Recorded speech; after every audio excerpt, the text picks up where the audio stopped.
નામ બોલી દો ને ખાલી રોકાણના હિસાબ.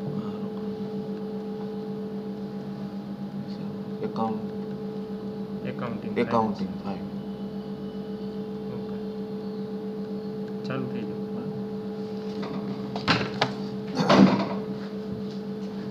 હેલો વિદ્યાર્થી મિત્રો, આજના લેક્ચરમાં આપનું હાર્દિક સ્વાગત છે. અને આપણે રોકાણોના હિસાબો એ ચેપ્ટર લઈએ છીએ. એમાં થિયોરેટિકલ પાર્ટ આપણે બધો પૂરો કર્યો છે અને હવે આપણે લેવાનો છે દાખલામાં છીએ. અને દાખલામાં આપણે હું માનું ત્યાં સુધી 1-12 સુધી દાખલો છે ઓક્ટોબર-નવેમ્બર 2017 વાળો શ્રી નારાયણ વાળો દાખલો છે. અને એ દાખલાને આપણે ગણતા હતા. એમાં છેલ્લે આપણે હું માનું ત્યાં સુધી 1-12-16 80,097નો ભાવ અને વ્યાજ બાદ ખરીદી ત્યાં સુધી આપણે પહોંચ્યા હતા. બરાબર છે, યાદ કરજો બરાબર. તો ત્યાં સુધી આપણે પહોંચ્યા હતા. હવે 1-12-16 એની ગણતરી પણ આપણે કરી નાખી હતી.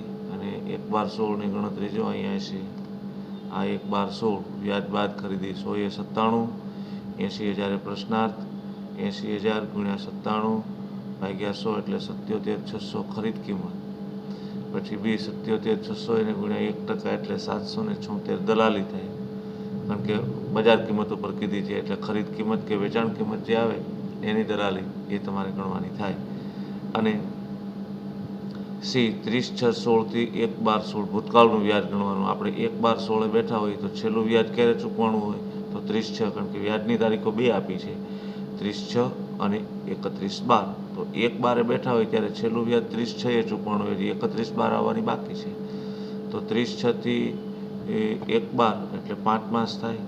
વ્યાજ હંમેશા દાસની કિંમત ઉપર ચૂકવાય એટલે 80,000 × 12% × 5/12 એટલે 5 માસ એટલે 5/12 એટલે 4,000 રૂપિયા વ્યાજ થાય. હવે 77,600 ખરીદ કિંમતમાં દલાલી પ્લસ થાય, 776 દલાલી.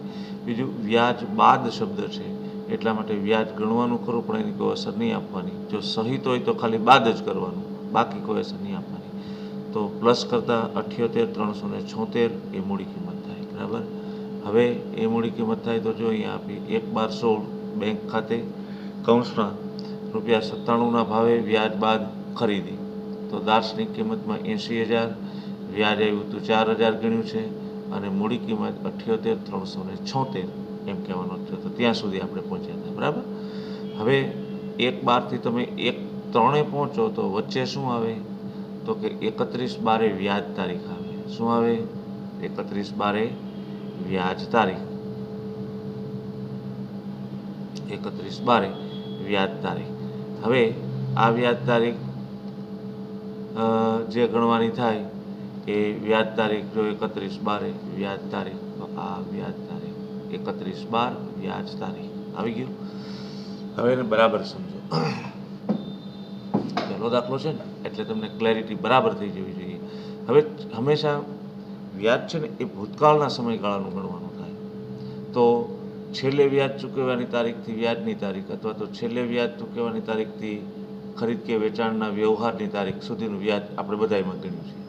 હવે જુઓ છે છેલ્લે વ્યાજ આપણે 31/12 બેઠા હોય ત્યારે છેલ્લું વ્યાજ ક્યારે ચૂકવાનું? 30/6 અને 6 મહિને વ્યાજ ચૂકવે છે એટલે 30/6 થી 31/12 એટલે 6 માસ થયા.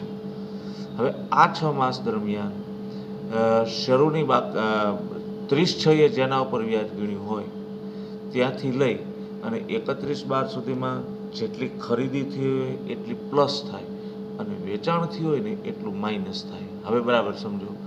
30/6 જો અહીંયા સામે આપ્યું છે, 30/6 વ્યાજ તારીખ છે. બરાબર. 30/6 આપણે કેટલા ઉપર ગણ્યું હતું? તો 1 લાખ ઉપર ગણ્યું હતું ને. તો 30/6 આપણી પાસે આ જે જામીનગીરી છે અથવા તો જે આપણને એને બોન્ડ કીધા છે એ 1 લાખ રૂપિયાના. તો જો 1 લાખ રૂપિયાના બોન્ડ 30/6 આપણી પાસે બાકી એટલે કે બેલેન્સ હતી આપણી પાસે. બરાબર. 30/6 1 લાખની બેલેન્સ હતી. હવે 30/6 1 લાખની બેલેન્સ હતી પછી કયો વ્યવહાર આવ્યો તો કે 1/8નો 30/6 પછી તો 1 લાખની થઈ. તો ખરીદી છે તો આ પણ પાછું પ્લસ થાય 1 લાખ. પછી 1/9 60,000નું વેચાણ છે કારણ કે આપણે ક્યાં સુધી પહોંચવાનું છે? 31/12 સુધી પહોંચવાનું છે. તો 1/9 વેચાણ છે એટલે આ 60,000 માઇનસ થાય, આ પ્લસ થાય, આ માઇનસ થાય વેચાણ છે એટલે. પાછું 1/12 પાછું 80,000ની ખરીદી છે તો ખરીદી પાછી પ્લસ થઈ. અને 1/3 એ તો 31/12 પછી જાય તો આ ત્રણેય વ્યવહાર 1,60,000 ને 80,000 એની આપણે અસર આપવાની. હવે જો એની અસર આપેલી છે 1,30,000 એ પડ્યા હતા, પછી 1,00,000ની 1/8 ખરીદી કરી, નવા ખરીદ્યા એટલે વ્યાજ આપણને મળવા પાત્ર થાય. પછી 1/9 પાછા 60,000 વેચી નાખ્યા એટલે માઇનસ કર્યા. 1/12 પાછી ખરીદી કરી 80,000ની એટલે પ્લસ કર્યા. એટલે પ્લસ માઇનસ કરતાં બધો ફાઇનલ જવાબ એનો આવે 2,20,000. એ 31/12ની બાકી થાય. હવે આ દાખલો પૂરો થાય છે 31/3. તો 31/3 હવે 31/12 વ્યાજ ચૂકવાઈ ગયું અને હવે વ્યાજ ક્યારે ગણવાનું આવશે? તો કે હવે પાછું 30/6 ગણવાનું આવશે. નેક્સ્ટ 30/6 આવશે ત્યારે. તો આપણું ખાતું તો વચ્ચે 31/3 પૂરું થઈ જાય છે. તો 31/12 થી લઈને 31/3 સુધીનું છે ને એ આખર ચઢત વ્યાજ હશે, એ આપણે ગણશું. અને એ સમયગાળામાં 31/12 થી એટલે 2,20,000 31/12 થી 31/3 સુધી પહોંચવામાં જો ખરીદી હોય તો પાછી આ 2,20 પ્લસ કરવાની, અને વેચાણ હોય તો આ 2,20 બાદ કરવાનું. તો 2,20 લીધા આપણે તો 2,20,000 એને ગુણ્યા 12%, એને ગુણ્યા 6/12 એટલે 13,200 વ્યાજ થયું. હવે વ્યાજ એટલે આવક, આવક એટલે જમા બાજુ જાય તો જમા બાજુ લઈ જાઓ. જો આપ્યું 31/12 બેંક ખાતે. એ જે ઓલું ઇક્વેશન છે ને ભાઈ, એ ઇક્વેશન જ લખી નાખવાનું. તો કે 2,20,000નું 12% લેખે 6 માસનું વ્યાજ મળેલ અથવા તો વ્યાજ મળ્યું અથવા તો મળેલ વ્યાજ એમ લખવાનું. તો જો લખ્યું રૂપિયા 2,20,000નું 12% લેખે 6 માસનું મળેલ વ્યાજ, આમાં ડેશ વ્યાજના કોલમ વ્યાજ છે એટલે વ્યાજના કોલમમાં જાય 13,200, મૂડી કિંમતમાં ડેશ થાય. તો આ વ્યાજની ગણતરી કરી. હવે પાછા રકમમાં જાઓ તો હવે આપણે એમને આ 31/12 વ્યાજ ગણી નાખ્યો. હવે કઈ તારીખ આવે? 1/3/17 50,101 ને વ્યાજ સહિત વેચાણ. તો 1/3ના વ્યવહારને ગણવો પડે. તો આ 1/3નો વ્યવહાર 1/3/17 વ્યાજ સહિત વેચાણ. વ્યવહાર આપે ને ત્યારે ABCD કરવાનું. જો બધા વ્યવહારમાં 1/8માં જો ABCD કર્યું, પછી 1/9માં જો ABCD કર્યું, આ ABCD, પછી 1/12માં જો ABCD કર્યું, પછી વ્યાજની તારીખ હોય અને શરૂનું ચડત વ્યાજ ને આખર ચડત વ્યાજ એમાં ABCD ન આવે, ગણતરી એટલી બધી ન આવે, એક જ ગણતરી આવે. અને 1/3નો વ્યવહાર એમાં જો ABCD કર્યું તો એ 100 50,000 પ્રશ્નાર્થ. તો 50,000 ગુણ્યા 101 ભાગ્યા 100 એટલે 50,500 વેચાણ કિંમત થાય. 50,500 વેચાણ કિંમત થાય. હવે બી 50,500 એને ગુણ્યા 1%. તો 1% લેખે, કારણ કે એણે શું કીધું છે? બજાર કિંમત ઉપર કીધું છે. જો એણે એમ કીધું કે દાર્શનિક કિંમત ઉપર ગણો તો આપણે 50,000 ઉપર ગણત, એ એની દાર્શનિક કિંમત છે. પણ એને બજાર કિંમત એટલે વેચાણ કિંમત કે ખરીદ કિંમત જે આવે એને બજાર કિંમત હોય. જો વેચતા હો તો વેચાણ કિંમત આવે, ખરીદતા હો તો ખરીદ કિંમત આવે. તો એ એની બજાર કિંમત છે. એટલે 50,500 એને ગુણ્યા 1% લેખે એટલે 505 એ દલાલી થશે. પછી સી ઉપર વ્યાજ ગણવાનું. તો છેલ્લે વ્યાજ હમણાં 31/12 ગણ્યું હતું. તો 31/12 16 થી 1/3 એટલે જાન્યુઆરી અને ફેબ્રુઆરી 2 માસ થાય એટલે 2 માસનું વ્યાજ. તો 50,000 એને ગુણ્યા 12%, એને ગુણ્યા 2/12 એટલે 1,000 રૂપિયા વ્યાજ થાય. 50,000 એને ગુણ્યા 12 અને એને ગુણ્યા 2/12 એટલે 1,000 રૂપિયા વ્યાજ થાય. હવે ડી. તો 50,500 વેચાણ કિંમત આવી, પછી વેચાણ કિંમતમાંથી દલાલી માઇનસ થાય એટલે -505 દલાલી, અને સહિત શબ્દ છે એટલે વ્યાજ પણ 1,000 બાદ થશે એટલે 48,995 એ મૂડી કિંમત થશે. 48,995 એ એની મૂડી કિંમત થશે. હવે વેચાણનો વ્યવહાર છે એટલે રોકાણ ખાતામાં જમા બાજુ જાય, ખરીદીનો વ્યવહાર હોય તો ઉધાર બાજુ જાય. તો 1/3/17 બેંક ખાતે કૌંસમાં રૂપિયા 101ના ભાવે વ્યાજ સહિત વેચાણ, વ્યાજ સહિત એ વેચાણ થાય. તો 50,000 દાર્શનિક કિંમત, 1,000 વ્યાજ ગણ્યું અને 48,995 એ એની મૂડી કિંમત આવી. તો આ પ્રમાણે એ ત્યાં સુધી પહોંચ્યા. હવે આપણે આપણું વર્ષ છે 31/3/17 પૂરું થાય, વ્યવહારો બધા પૂરા થઈ ગયા. તો વ્યવહારો આપણા પૂરા થઈ ગયા તો આપણે 31/3/17 સુધી પહોંચવું પડે. તો 31/3/17 કારણ કે વ્યાજ તો 36 ચૂકવા છે, તો ત્યાં સુધીનું જે વ્યાજ છે એને આખરનું ચડત કે વ્યાજ કહેવાય. વર્ષની આખરમાં ચડેલું વ્યાજ. ઓલું વર્ષની શરૂમાં બતાવવાનું થતું હતું, શરૂ ચડત વ્યાજ. તો આખરનું ચડત વ્યાજ થયું. હવે આખરનું ચડત વ્યાજ તો છેલ્લે વ્યાજ ક્યારે ચૂક્યું હતું? તો કે હમણાં ઉપર આપણે 31/12 ચૂક્યું. તો 31/12/16 થી 31/3/17 એટલે 3 માસ થાય. હવે 31/12 કેટલા ઉપર વ્યાજ ગણ્યું હતું? તો કે 2,20,000. તો આ 2,20,000 31/12 બાકી બેલેન્સ. તે પછી એક જ વ્યવહાર આવ્યો. કોનો આવ્યો? તો કે વેચાણનો આવ્યો. તો આ વેચાણનો છે. વેચાણ કેટલાનું છે? તો કે 50,000નું છે. તો 50,000 જો ખરીદી હોય તો આમાં પ્લસ થાય અને વેચાણ હોય તો માઇનસ થાય. એટલે 50,000 તમારે 1/3નું વેચાણ બાદ કરી નાખો એટલે 1,70 એ 31/3ની બેલેન્સ, અને એને તમારે આખર સ્ટોક કહેવાનો. શું કહેવાનો? આખર સ્ટોક થશે. એટલે ગણતરીમાં પણ તમે કેલ્ક્યુલેશન કરશો તો આખર સ્ટોક આવશે એ 1,70નો આવશે. હવે 1,70,000 એને ગુણ્યા 12%, એને ગુણ્યા 3/12 એટલે 5,100 એ આખરનું ચડત વ્યાજ થાય. હવે આખરનું ચડત વ્યાજ છે જો આપ્યું અહીંયા 31/3/17 આખર ચડત વ્યાજ ખાતે ડેશ 5,100 અને ડેશ. બરાબર. તો આ પ્રમાણે એ આખરનું ચડત વ્યાજ એ ગણી નાખ્યું. હવે આવે આખર સ્ટોકનું મૂલ્યાંકન. તો મૂલ્યાંકન કરવા માટે પહેલાં એક વખત એના સરવાળા કરી લઈએ એટલે તમને ખબર પડે. જોજો આખર સ્ટોકમાં દાર્શનિક કિંમત 4-5 લીટી છોડીને સરવાળો કરવાનો હંમેશા. તો દાર્શનિક કિંમતનો ઉધાર બાજુનો સરવાળો વધુ છે. તો 2,80,000 ઉધાર બાજુને હંમેશા ઉધાર બાજુનો લગભગ વધુ હોય. સિવાય કે ઘણી વખત દાખલાઓમાં એમ કહે કે શરૂઆતનો સ્ટોક શોધો, તો તમારે શરૂઆતની બાકી જો ન આપી હોય ને તો તમારે જમા બાજુનો સરવાળો વધુ થતો હોય. તો જમા બાજુનો કરો એટલે ઓટોમેટિકલી અહીંયા આખર સ્ટોક શરૂ સ્ટોક તમને મળી જાય. તો સરવાળો 2,80. હવે દાર્શનિક કિંમતનો જમા બાજુનો સરવાળો 2,80 કરો એટલે અહીંયા તફાવત આવે. અહીં 31/3/17 લખવાનું અને બાકી આગળ લઈ ગયા આખર સ્ટોક. એ તમે જો સરવાળો કરો ને એટલે તફાવત 1,70નો આવ્યો. તો 1,70 એ એનો આખર સ્ટોક. પછી અહીંયા ડેશ કરી નાખવાનું વ્યાજના કોલમમાં, અને આ મૂડી કિંમતના કોલમમાં 1,64,740 લખ્યા છે ને એ આખર સ્ટોકનું મૂલ્યાંકન કહેવાય. એ શોધીને લખ્યા છે એ આપણે ગણવાનું છે. તો 1,70 એ જો તમે આમ સરવાળો કરો તો અહીં 1,70 આવે, અને તમે આમને આમ ગણતરી કરીને આમને આમ ગણતરી કરતાં કરતાં અહીંયા પહોંચ્યા તમે તો પણ જો 1,70નો આખર સ્ટોક આવ્યો. તો બે જવાબ આપણા સરખા થવા જોઈએ. જો એ જવાબ સરખા થાય તો એનો અર્થ એમ થયો કે આપણી ક્યાંય ભૂલ નથી એમ કહેવાનો છે. તો ભૂલ નથી એટલે આપણે ક્લિયર કરી શકીએ. હવે આ 1,70નો જે આખર સ્ટોક છે એ 1,70ના આખર સ્ટોકનું મૂડી કિંમત શોધવાની, એને આખર સ્ટોકનું મૂલ્યાંકન કહેવાય. હવે સ્ટોકના મૂલ્યાંકનમાં શું એણે કીધું છે? તો એણે એમ કીધું છે કે ફીફો પદ્ધતિ મુજબ ગણવામાં આવે છે. શું કીધું છે? ફીફો પદ્ધતિ મુજબ ગણવામાં આવે છે. હવે ફીફો પદ્ધતિ મુજબ જ્યારે તમને ગણવાનું કે ત્યારે ફર્સ્ટ ઇન ફર્સ્ટ આઉટ એ તમારે જોવાનું થાય. ફર્સ્ટ ઇન ફર્સ્ટ આઉટ એ પ્રમાણે જોવાનું. તો હવે ફર્સ્ટ ઇન ફર્સ્ટ આઉટ તો જે પહેલી ખરીદી એટલે શરૂઆતનો સ્ટોક એ પહેલું ગણાય, પછી ખરીદી, પછી વેચાણ તો શરૂઆતના સ્ટોકમાંથી બાદ થાય, પછી વેચાણ તો શરૂઆતનો સ્ટોકને ખરીદી એ પ્રમાણે બાદ થાય. તો ટૂંકમાં ફર્સ્ટ ઇન ફર્સ્ટ આઉટ એમ કહેવાનો અર્થ છે. હવે જોઈએ આપણે ફીફો કેવી રીતે ગણાય છે, તમને સ્પષ્ટ કરું.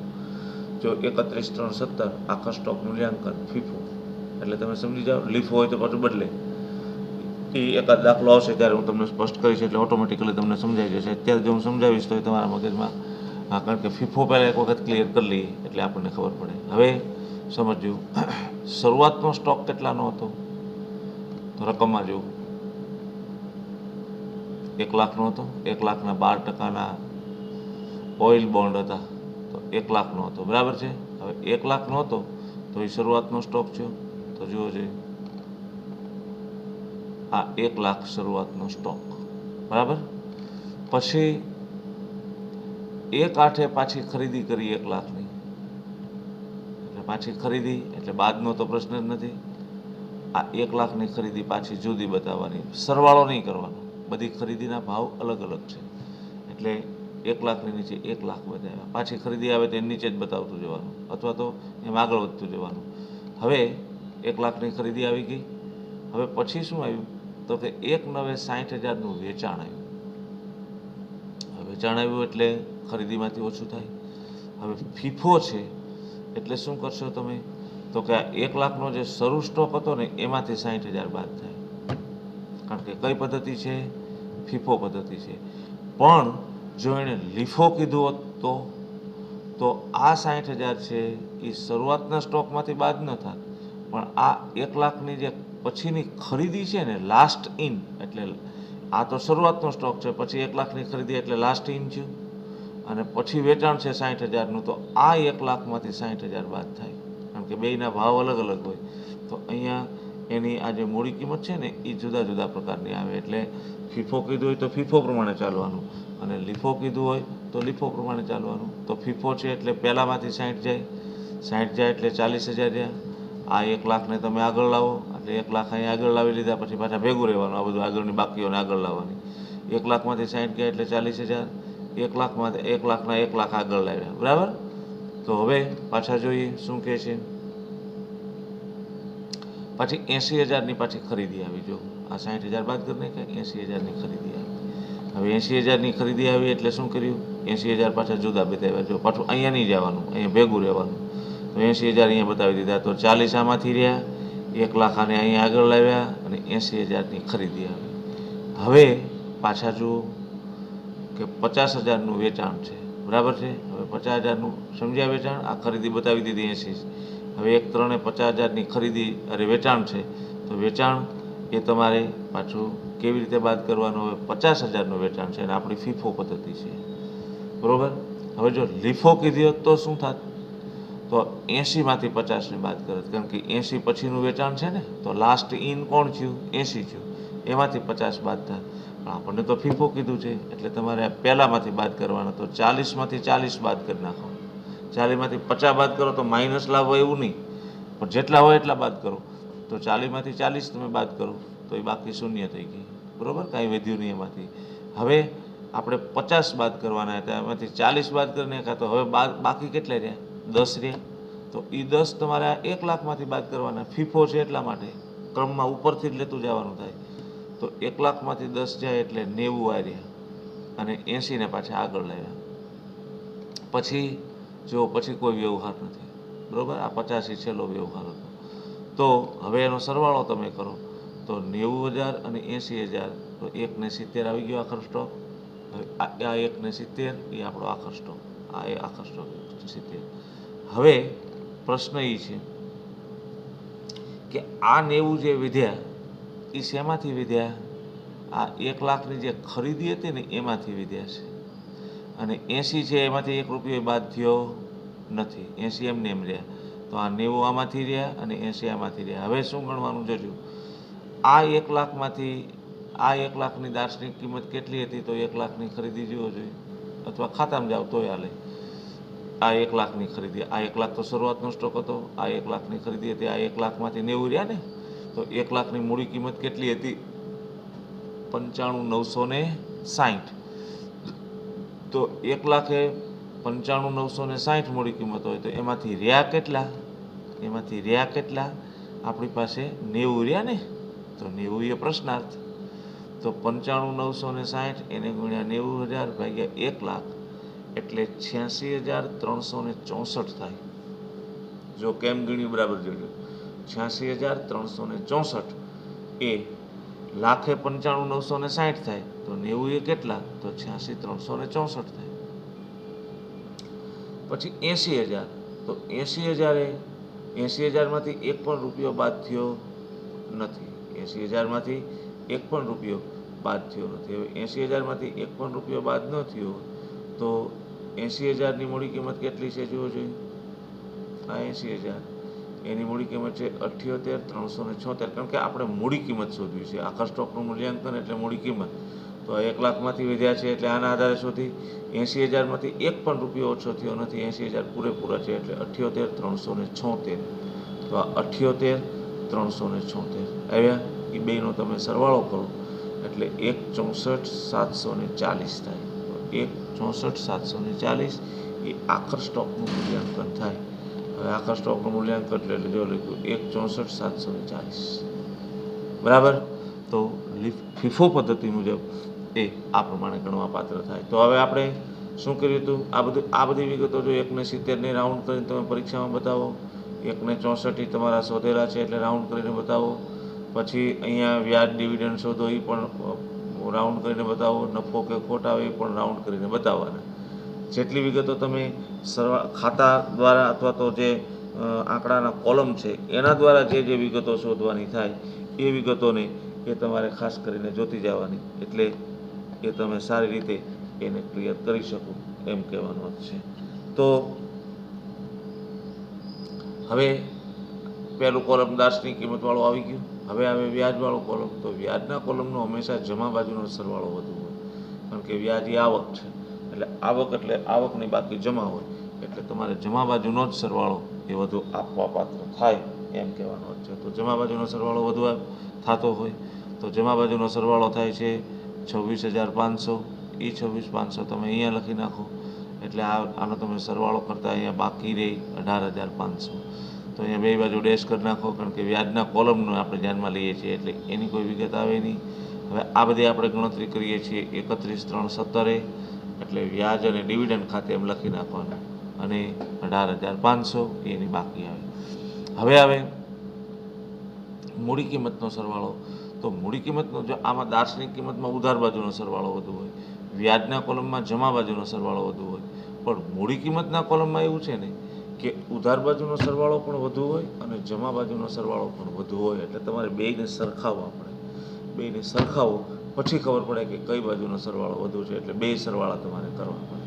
હવે તમે સરવાળા કરો તો મૂડી કિંમતનો જમા બાજુનો સરવાળો વધુ છે, તો એ થાય છે 2,70,165. 2,70,165 એ જમા બાજુનો સરવાળો વધુ છે. તો 2,70,165 તમે ઉધાર બાજુ લખી નાખો એ સરવાળો, એટલે તમને આ તફાવત મળશે 829.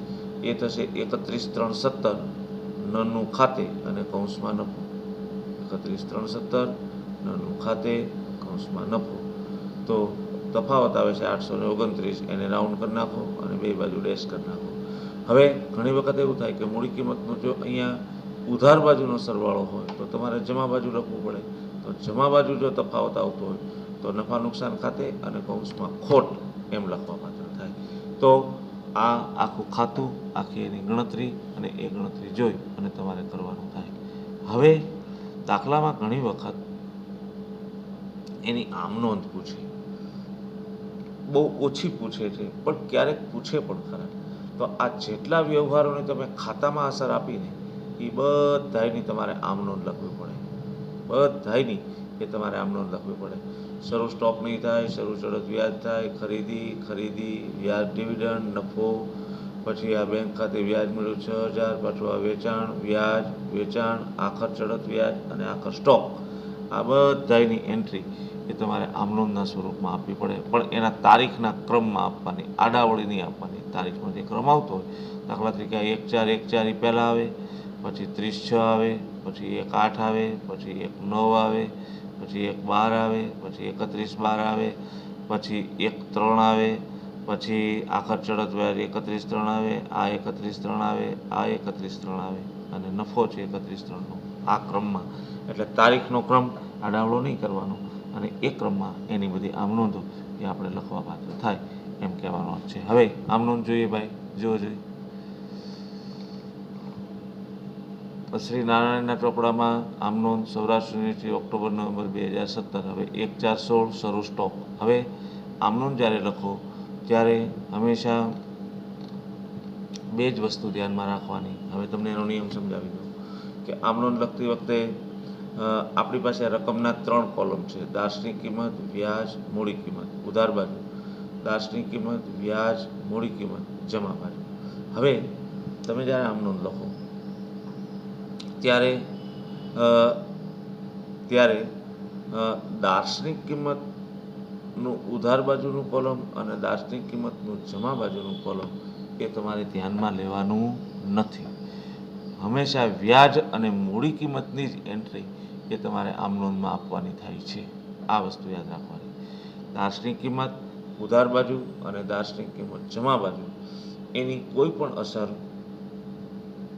એ આમ નોંધમાં એ આપવાની રહેતી નથી. તમારે વ્યાજ અને મૂડી કિંમતના કોલમની રકમને જ ધ્યાનમાં લેવાની છે. હવે આપણે જો શરૂઆતના સ્ટોકની આમ નોંધ આપવી હોય તો જુઓ જોઈએ શરૂ સ્ટોક 1416. હવે બીજું એક સમજાવી દઉં કે આ વ્યાજનું કોલમ ઉધાર બાજુ અને વ્યાજનું કોલમ જમા બાજુ. જો એક વખત સમજી લો કે દાર્શનિક કિંમત ઉધાર બાજુ અને દાર્શનિક કિંમત જમા બાજુ એની તમારે કોઈ અસર નહીં આપવાની, એટલે એક કોલમ નીકળી ગયું. હવે વ્યાજનું કોલમ ઉધાર બાજુ છે અને વ્યાજનું કોલમ જમા બાજુ છે એ એક પ્રકારનું વ્યાજ ખાતું છે. જો ઉધાર બાજુ 3000, 1000 ને 4000 આવતા હોય તો વ્યાજ ખાતે ઉધાર એમ કરવું. 18500 પણ વ્યાજ ખાતે ઉધાર થાય, બરોબર. અને વ્યાજના કોલમમાં જો આ જમા બાજુ આવતું હોય ને તો વ્યાજ ખાતે જમા થાય. 6000 વ્યાજ ખાતે જમા, 1200 વ્યાજ ખાતે જમા, 13200 વ્યાજ ખાતે જમા, 1000 વ્યાજ ખાતે જમા, 5100 વ્યાજ ખાતે જમા. તો વ્યાજનું ખાતું થઈ ગયું. વ્યાજનું એટલે આમ નોંધ તમને સરળ થઈ ગઈ. આ ખાતા ઉપર તમે આમ નોંધ કરી શકો. પછી મૂડી કિંમતનું કોલમ આવે તો મૂડી કિંમત ઉધાર બાજુ અને મૂડી કિંમત જમા બાજુ. એ જે મૂડી કિંમતનું કોલમ છે ને એ 12%ના ઓઇલ બોન્ડનું ખાતું છે. કેવું છે? 12%ના ઓઇલ બોન્ડનું ખાતું છે. જો ઉધાર બાજુ રકમ આવતી હોય ને આ 95000, તો કે 12%ના ઓઇલ બોન્ડ ખાતે ઉધાર 95000, 95960 તો 12%ના ઓઇલ બોન્ડ ખાતે ઉધાર 95960, 78376 તો 12%ના ઓઇલ બોન્ડ ખાતે ઉધાર 78376, 829 તો 12%ના ઓઇલ બોન્ડ ખાતે ઉધાર 829. જમા બાજુ આવતું હોય તો 56340 તો ઓઇલ બોન્ડ ખાતે ઉધાર જમા 48995 તો ઓઇલ બોન્ડ ખાતે જમા અને 164,740 તો ઓઇલ બોન્ડ ખાતે જમા. તો મૂડી કિંમતનું ઉધાર બાજુ અને જમા બાજુનું કોલમ એ 12%ના ઓઇલ બોન્ડનું ખાતું છે.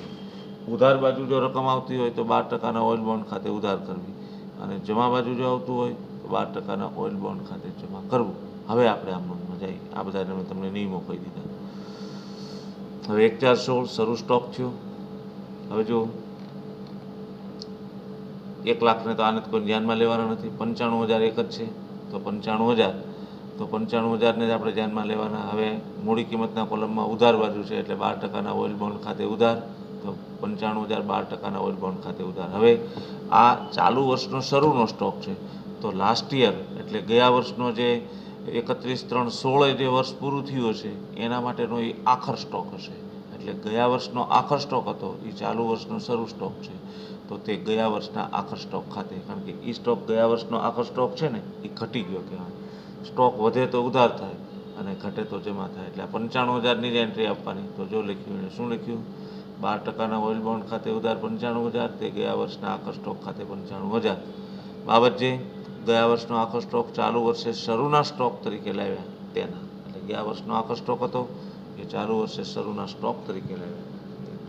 હવે આવે 1416 શરૂનું ચડત વ્યાજ. 1416 શરૂનું ચડત વ્યાજ. હવે શરૂનું ચડત વ્યાજ એણે કીધું છે તો તમારે એ રીતે જોવાનું થાય. તો શરૂનું ચડત વ્યાજ હવે જોવો જોઈએ. ખાતામાં જાઓ એટલે તમને ખબર પડે. હવે ખાતામાં જાઓ એટલે આ 3000 શરૂનું ચડત વ્યાજ છે 1416. હવે શું આમ નોંધમાં લખ્યું? તો કે એક પ્રકારની વ્યાજ ખાતે ઉધાર બાજુ, વ્યાજના કોલમમાં ઉધાર બાજુ છે 3000 એટલે વ્યાજ ખાતે ઉધાર, બરાબર 3000. પછી એમણે એમ કીધું કે ચડત પણ લેણું ન થયેલું વ્યાજ ખાતે, એટલે આ વ્યાજ ચડ્યું છે પણ લેણું થયું નથી. કારણ કે લેણું ક્યારે થશે? તો કે એ વ્યાજ છે ને આખું એ આપણને 30/6 મળવા પાત્ર છે. એટલે 30/6 જ્યારે 6000 મળશે એમાં 3000 ભેગા આવી જશે. એટલે અત્યારે માત્ર લેણું થયેલું વ્યાજ છે એમ કહેવાનો છે. એટલે ચડત પણ લેણું ન થયેલું વ્યાજ ખાતે એ એની આમનો 3000. પછી ક્રમમાં આવે 30/6 વ્યાજ તારીખ આવે તો આ 30/6 વ્યાજ તારીખ આવી. જો તો 6000 વ્યાજના કોલમમાં જમા બાજુ લખ્યું છે, અહીંયા બેંક ખાતે લખ્યું છે તો વ્યાજ ખાતે જમા થાય 6000 અને બેંક એટલે વ્યાજ આપણને મળ્યું.